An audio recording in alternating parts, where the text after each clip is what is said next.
Good morning, students. Am I audible? Yes, ma'am. Good morning, ma'am.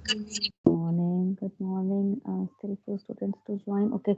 So you have submitted. I just created an assignment for your last practical also. So I hope you all have submitted your practical. There uploaded your practicals there, right? Yes, Yes, ma'am. ma'am. Okay, fine. So the last practical that we did was the coach postulate that in early time also it was very important to know whether a particular pathogen is causing a disease or not. So for that, Robert Koch has laid down certain points that were required to be fulfilled to prove the pathogenicity of any fungus, right? A fungal or a bacterial pathogen. Yes, we discussed that there are several exceptions to this Koch postulate that not all pathogens can be cultured on artificial media. Yes, but still, these were the preliminary things that were being used for the identification of any kind of a pathogen. So whenever a new pathogen was identified, so everyone used to follow the Koch postulates. They tried to reproduce the symptoms. They'll try to culture the plant, then the subculturing the plant, then inoculating those from that plant to the healthy plant or fruit, and then again isolating fungi or bacteria from the fruit, and again culturing them in artificial media.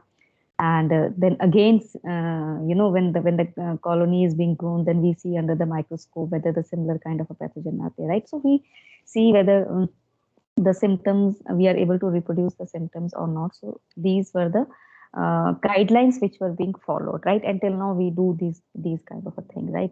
So and the first thing we do that okay, so when in plant viruses we discussed that the first thing what we do for the diagnosis was that we get the sample, we isolate RNA or we isolate DNA, and then we go for a molecular technique or serological technique, right? We have ELISA, we have a PCR or a real-time PCR, so we can follow any of the techniques to identify the viral pathogens, right? So fungal pathogens and the bacterial pathogens, usually we just don't go directly for the molecular approaches. Today also, we just try to isolate these fungal pathogens basically from the host. If there are different ways of isolating fungi or bacteria, whether from the soil or whether from the host plants or whether various host plants, whether from they are infecting. So there are different methods. So in microbiology, you've already studied the bacterial isolation procedures, right? So how do we isolate bacteria? There were journal protocol for that. Either if you're going for a soil, then we can go for a serial dilution procedure, then pour plate method or a spread plate method, right? There are different streaking is another way that we do those different things for isolating bacteria. Similarly, for fungus also, we follow a protocol, right? So fungus also, not all the fungi we are able to grow in artificial media. Saprophytic fungi, mostly infections are caused by saprophytic or parasitic fungi also. So those saprophytic fungi we are able to isolate in media, artificial media.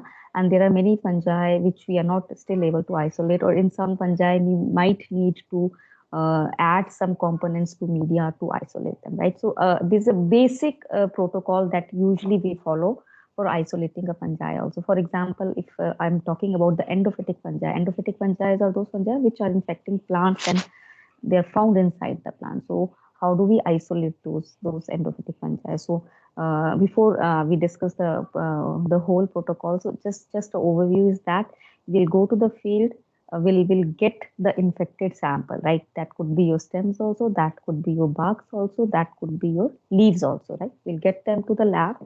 The first thing we'll do just the cleaning part, that we'll just try to clean the surface sterilization basically. All this is surface sterilization. We'll clean the things and we'll make a small slide, and we'll just cut a bit out of that leaf sample, and we'll try to observe under the microscope without staining, or even sometimes mild stain is required, we can use, but without staining, just put a drop of water on that sample, and you put a cover slip, or just put it under the microscope. So we just try to see under 10x and a 40x that what kind of a structures we can see.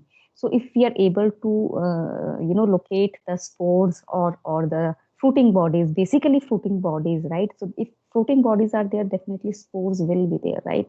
It is in that space. So we are going to see that what kind of a fungal hyphae we can see, what kind of a spores we can see, what kind of a fruiting bodies we can see. So on that basis also a journal indication is given that which kind of a fungi we are looking forward for, right? And after that, once it is confirmed that there are certain fruiting bodies, so we can go for the culturing process. So for culturing, again, like in bacterial pathogens, we use a nutrient agar media. In case of a fungal pathogen, we use a potato dextrose agar media. This is the common media which we use. And then for a different fungi, definitely we need to standardize the media also, right? So we just surface sterilize. We'll just cut these infected leaves. If, for example, if you're talking about the leaves, so we'll cut those infected leaves into very small pieces so that we can surface sterilize them, and then we can put those bits of a pieces on the, just very politely on the agar, potato dextrose agar plate. And all these things we are going to do in a laminar flow, definitely, because aseptic conditions is important, right? So we'll just put it there. We'll seal the plate, and then we'll put it in the incubator for at 25 degree usually is the optimum temperature for fungal growth. And after then we'll keep observing what kind of a not symptoms, what kind of a fungal growth we see on the particular that plate, right? So after a week or 10 days, we'll just take small part of a mycelium or from that fungus which is being grown in the potato dextrose agar, and again we'll see it under the microscope, right? So this is how we isolate fungi. A simple procedure, yet complicated, because contamination is again there, because we are talking on the we want a pure culture. We don't want any kind of contamination. So a lot of we need to make sure that we use, if required, antibiotics for bacterial pathogens. So we don't want a bacterial pathogen, and the surface sterilization is done in a proper way, right? So isolation of a fungal and bacterial plant pathogens. So how do we prepare for isolation? We use it's a similar in like the basic sterilization techniques that you have learned in case of a bacterial pathogen. Similar, we are using that, right?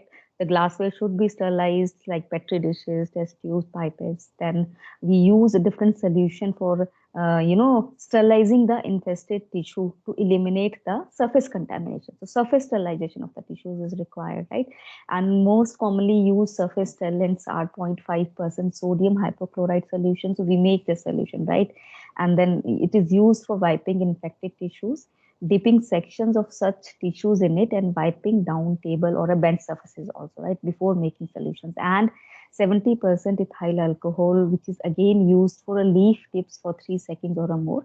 And then after that, we blot it dry with a sterile paper or a towel. So there are usually 2 or 3 steps we follow for a sterilization. Like this is the similar that we do in case of a plant tissue culture also, because plant tissue culture also we use explants and then we grow them, right? So for them also the sterilization is important.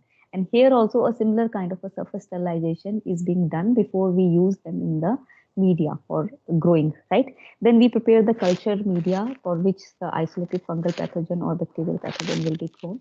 And as I told you, the most commonly used media is a potato dextrose agar. These days, it comes in a ready-made form. And I remember when I did my master's back in 2002, at that time, we used to do a lot of hard work. You know how we used to get potatoes first. We used to weigh the potatoes. We used to peel those potatoes, and we used to boil those potatoes in a particular water, right? And after some time, we used to use that supernatant. We'll discard the solid one, and supernatant we used to use that supernatant in making the media. So it was a very long process. These days, I guess we get a ready-made media, right? So this is usually good for most of the fungi, but then some fungi we use a glucose agar or some separating some pythium or other fungi. So it could vary. PDA is the basal media, but it could vary. For example, nutrient agar is the basal media for bacterial pathogens isolation, but it could vary. We can add a different, use different media according to the different pathogens, right? So again, then there are certain other pathogens also. And we for isolating bacterial pathogen nutrient agar it has a beef extract or a peptone which is used for isolating bacterial plant pathogens, right? Or then also we can fungi can also be separated in culture from bacteria by adding 1 or 2 drop of a 25% solution of a lactic acid in 10 ml of a medium before we pour it into the plate. So this basically inhibits the growth of a bacteria, or bacterial contamination can be avoided in this way, right? Then pouring the plate is basically, what is the pouring of a plate? Basically, we prepare a media, we sterilize the media, right? So what happens? Either when the media temperature is very not, it should not be solidified. Just before it's solidified, we need to pour it into the plate. So we cannot pour a very hot medium into the plate. We need its temperature to be less, right? So either pouring can be done in a 2 ways. First, we have sterilized the media, and immediately when it is about to just cool down, we can do the pouring directly there.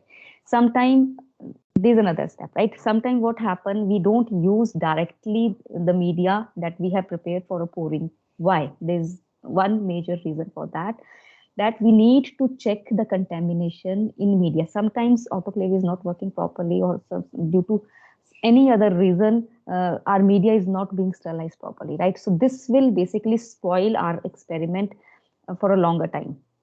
If we'll inoculate or we'll do culturing, so that means culturing on a media before it is being tested whether it is sterilized or not, so that will spoil our time also, our money also, and our efforts also. So it is always better to test media for contamination before we use it in the culturing. So we just take out the media from the autoclave and we just let it lie on the shelf for maybe 24 hours, right? Because if it is not sterilized properly, then within the 24 hours we are going to see some kind of a bacterial or a fungal growth. Definitely not fungal, but bacterial or some other growth we are going to see on that.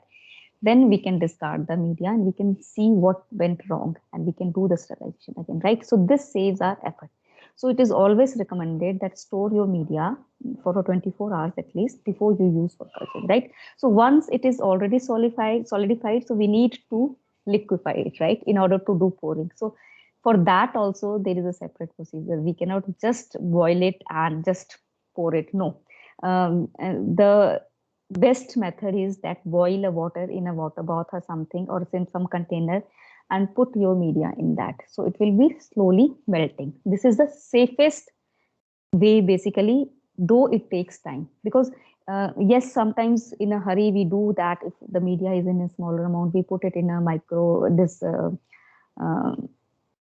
uh, microwave oven also, and then we can do it. But in microwave oven, there's a possibility that if our plug is very tight, then all media can come out once it start boiling. So we need to be very careful. We need to loosen the plug, and then we need to give a very small interval of a time to boil that, so that it doesn't come out or spill out all of a sudden. So best way is always to heat the water and put your media flask in that water and let it cool down, and then you can go for a pouring, right? So properly sterilized cultured media are melted if stored as in this is just the example they've given, that if stored if in from an earlier experiment, they are allowed to cool somewhat, and they are subsequently poured from flask into sterilized petri dishes, test tubes, or other container where we want to do culturing, right? So fungus, usually the first isolation we do on a petri plate, and then subculturing can be done in the test tubes also. We can use the test tube also, right? So this is the procedure. And usually earlier times a lot of glass plates were used. So the use of a glass plates was that they can be reused. After one experiment is done, we can wash them, we can sterilize them, and we can use them. But these days, the you use and throw plastic plates, they come. So we can use those plastic plates also, right? So if agar, definitely, then for a solid media, agar is required, and for liquid media, we don't need agar. So mostly fungal isolation is also done on a solid media, right? Then pouring of culture media into the tubes, petri dishes, it is to be carried out aseptically. So again, pouring cannot be done in an open lab or open bench. We need to use a laminar flow where a burner is, we have a Bunsen burner there, or some kind of a lamp there, which is so that flame sterilization is also there to avoid the contamination. And this is how we do it, right? So in a separate culture room or in a clean room. So earlier time, what happened, the laminar flow was not available everywhere. So for doing such pouring and all those things, they used to maintain a closed room where entry was not allowed for everyone, and they just cleaned the bench with the ethyl alcohol. They put those flames nearby, and they do the pouring there also. So they, when laminar flow was not there, but now the laminar flow is very common, and these kind of the work is done there. So working in a laminar flow hood greatly helps to grow the desired fungus, which is free from any kind of a airborne contaminants. Although the most fungi and most bacteria can be cultured on nutrient media with ease, but then some of them have a specific and exacting requirement. So they will not grow most commonly used nutrient media. For example, fungi which belong to the group Erysipelas, which cause the powdery mildew diseases, and oomycetes, which cause the downy mildew, they are obligate parasites, right? So they are obligate parasites and they cannot be grown on cultured media. So for them especially, we grow them on a leaf containing dishes. So we use a petri dishes on which we just try to put some leaf there, and we grow those fungus or those pathogen directly on the leaves, not directly on the media. So this kind of a procedure is being followed. Another group of fungi such as Uridanales, which causes rust disease of plants, are again they were thought to be obligate parasites, but later it was become possible to grow some stages of the rust fungi in the culture by adding some components to the media, so that these kind of a fungi can be grown in a culture also, right? Although they are obligate parasites in nature, they are called biotraps also, but still it is possible. Then fastidious, phloem, and xylem limited bacteria are also impossible to grow in a culture, or they should be grown on some kind of a complex media. And none of the phytoplasma, none of the viruses, viroids, nematodes, or protozoa have been grown so far on the nutrient culture medium.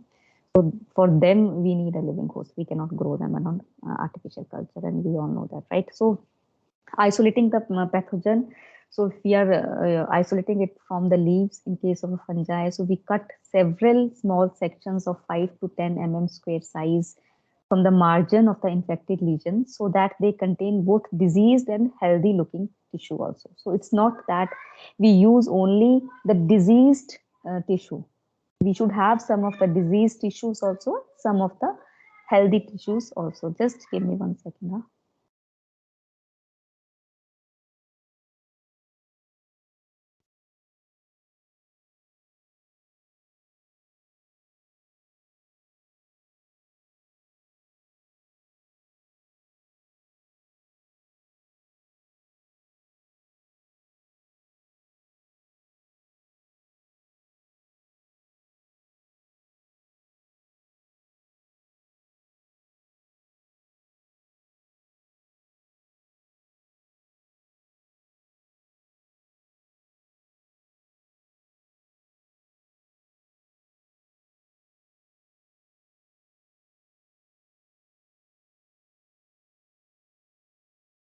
Okay, so if we want to isolate fungi from the leaves, we cut small sections of around 5 to 10 mm in size from the margin of infected lesions, so that they contain both diseased and healthy looking tissue. So we take both kind of a tissue. We'll place them in surface sterile solutions, making sure that whole surface gets wet. And about 15 to 30 seconds, sections are taken out aseptically after one by one. And again, then we put them in a sterilized, surface sterilized for some more time. So we can repeat this process if we have some doubts that they are not very clean, or we want to make sure that infection or contamination does not happen, right? Then sections are washed in 3 changes of sterilized water. After that, we use a sterile water. Then we dip them in the sterile water also. We blot them dry, or a clean sterile filter papers basically, or blotting sheets, we use them for a drying. And then finally we place them on a nutrient media. So usually 3 to 5 bits per petri dish aseptically, so that there is some space between them. So 3 to 5 bits in each Petri plates. Then we'll incubate the Petri dishes at 25 degrees Celsius for 3 to 5 days. So if fruiting structures such as pycnidia are present on the leaf, or it is sometime possible to pick them out, then we can also use those structures directly after sterilizing, and we can plate them on the nutrient media. But usually this doesn't happen, and usually we prefer infected leaf surfaces also. They are the most easiest way.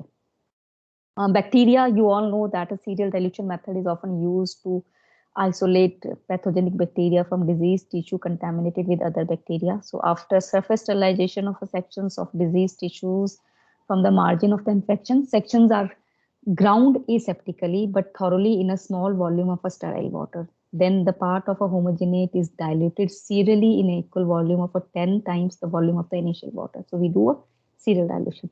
Finally, plates containing nutrient agar are streaked with a needle or a loop dipped in each of the sterile different serial dilutions, and single colonies of pathogenic bacteria are obtained from higher dilution that still contain the bacteria. So we follow this serial dilution procedure for bacterial pathogen.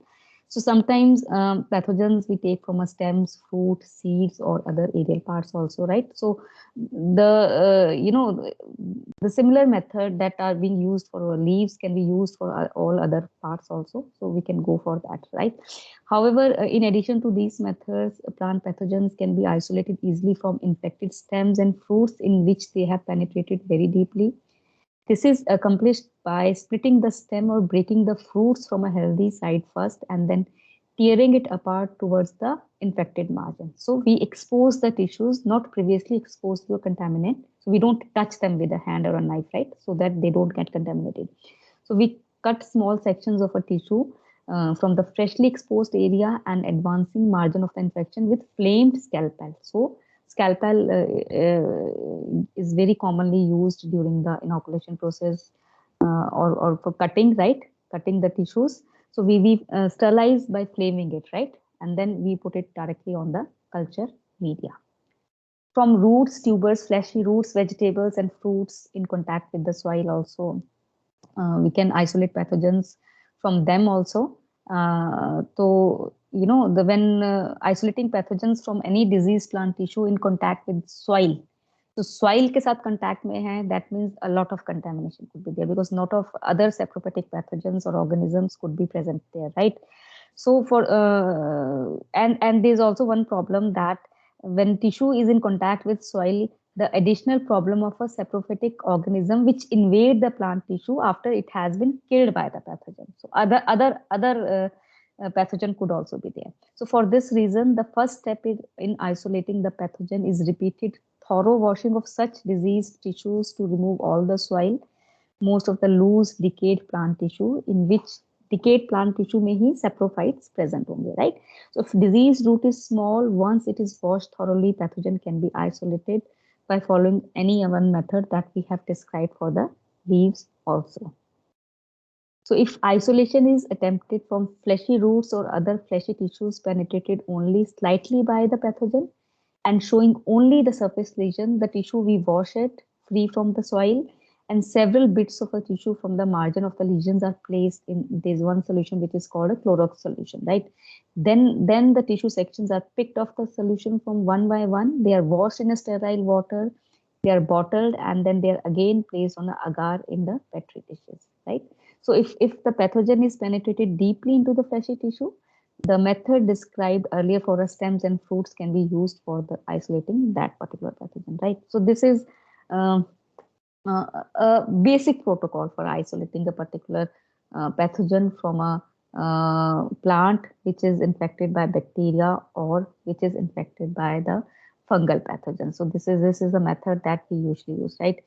Again, these are the, I'll not repeat it, these are the course postulates. So after we isolate the fungus, we have isolated the fungi, we again follow the course postulates to prove it pathogenicity, right? So once we have a fungal culture, then we'll go for a proving course postulate infecting a live plant for checking its pathogenicity. This is how it is being done, right? So for your practical, the first practical was about the course postulate, right?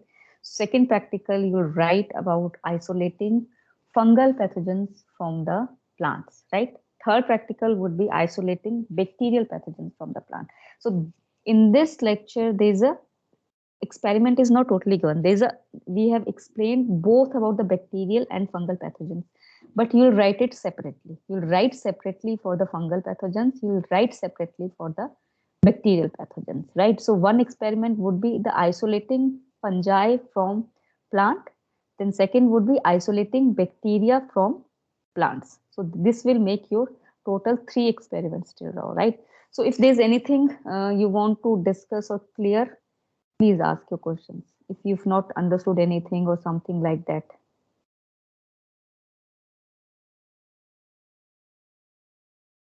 अगर किसी को नहीं समझ में आ रहा है practical कैसे करना है, you can ask me right now.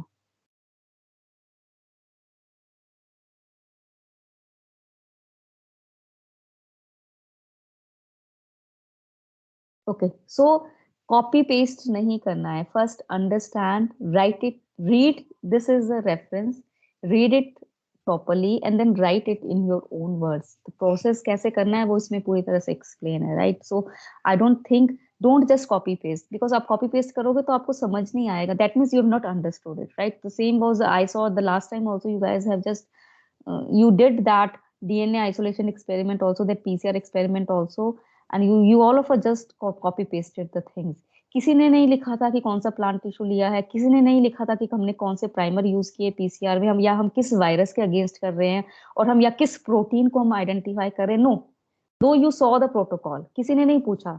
तो this is basically is like copying and pasting. No, first try to understand the things and then try to write it, right? Because understanding के बिना लिखोगे तो वो फिर कॉपी पेस्टिंग होगा. So I don't want you all to copy paste it. समझ नहीं आया है तो मुझसे दोबारा से पूछो, but then you'll write it in your own words. Separate experiment for a fungal isolation, separate experiment for a bacterial isolation. अगर कॉपी पेस्ट भी करना है ना तो उसके लिए भी थोड़ा सा ब्रेन यूज करना है. ये नहीं कि जो भी लिखा हुआ है उसको कॉपी करके पेस्ट कर लिया. अपना माइंड यूज करो कि आप एग्जैक्टली क्या करना चाह रहे हो. So please don't do that students. And who all have not submitted there practical work for the last class?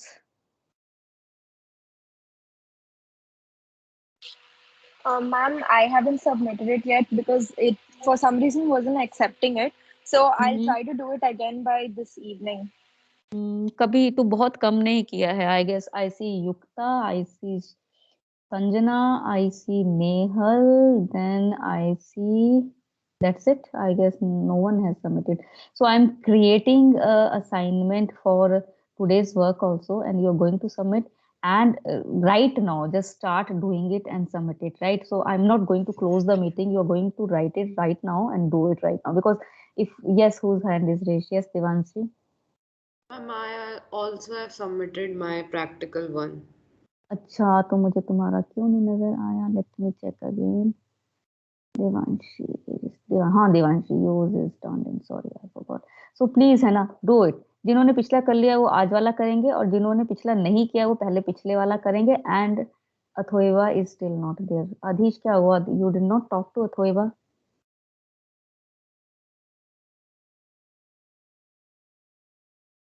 Ma'am, he didn't reply. I texted him. Okay, you texted him. Okay, anyways, I have his number. I'll see if I can call his parents or him. Okay, fine. So all of you just do it right now. Otherwise, you guys are not going to do it. I know you will not do it next time also. So write your practical and submit it. I'm creating assignment for a second practical also. So second practical and a third you will do in one assignment. And the first one I've already created an assignment. So you're going to do it right now and I'll take attendance at 11, 12:15, not now. उस तब तक ये meeting चल ही रही है. So start doing right now.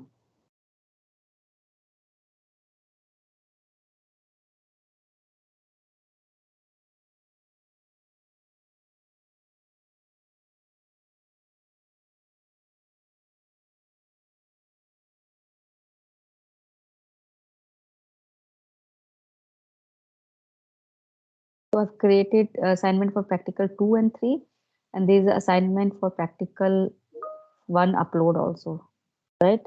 So hurry up, start doing it.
Okay, students, have you uploaded at least practical one or not?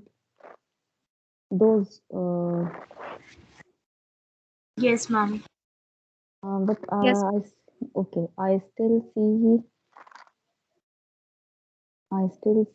Devanshi, Manaswani, Namrata, Nehal, Rupal, Sanjana, Shivani, Tridev, Yukta. That's it. What about others? Vivek not turned in, Yuvraj, viewed, Tanvi not turned in, Shakti not turned in, Sahiba not turned in, Nandini not turned in, Janvi, Ishita not turned in, Athoiva, Adhish not turned in. What about them? Ma'am, I'm almost done writing mine. Actually, the first practical was a bit long. Okay, fine. Okay. Others, Yes, ma'am. please submit. I'm almost. Guys, submit at least first practical today. For second practical, you still have time till tomorrow, but at least first practical submit it today for attendance, right? So I'm going to mark your attendance only after checking the first practical, whether it's been submitted Yes, or not. ma'am. Fine. Okay, so we can take the attendance meanwhile. Yes, Adhish, Ayushi, Present, ma'am. Sam, Present, ma'am. Devanshi, Present, ma'am. Yes, ma'am. Ishita. I'll submit it today only. Okay, fine. Ishita, Present, ma'am. Tanvi, Kshitij, Present, ma'am. Manaswani, Present, ma'am. Namrata, Present, ma'am. Nandini, Present, ma'am. Present, ma'am. Nehal, Present, ma'am. Ma'am.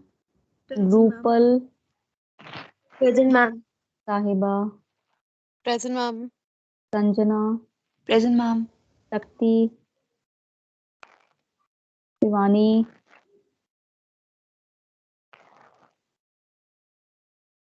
Ma'am, I already did. okay. I'm just taking attendance, Shakti and Shivani. Sorry, ma'am. Present, ma'am. Tanvi, Ridev, Vivek, Present, ma'am. Yukta, Present, ma'am. Yuvraj. Okay. Okay, students. So tomorrow I'll see you in the class, and Present, ma'am. tomorrow we are going to do the last lecture of a first module. So tomorrow we are going to do the history part, right? So we'll be done with the first module tomorrow, and next week we are starting off with the next module. Okay. Thank you. Thank you, ma'am. Thank you, ma'am.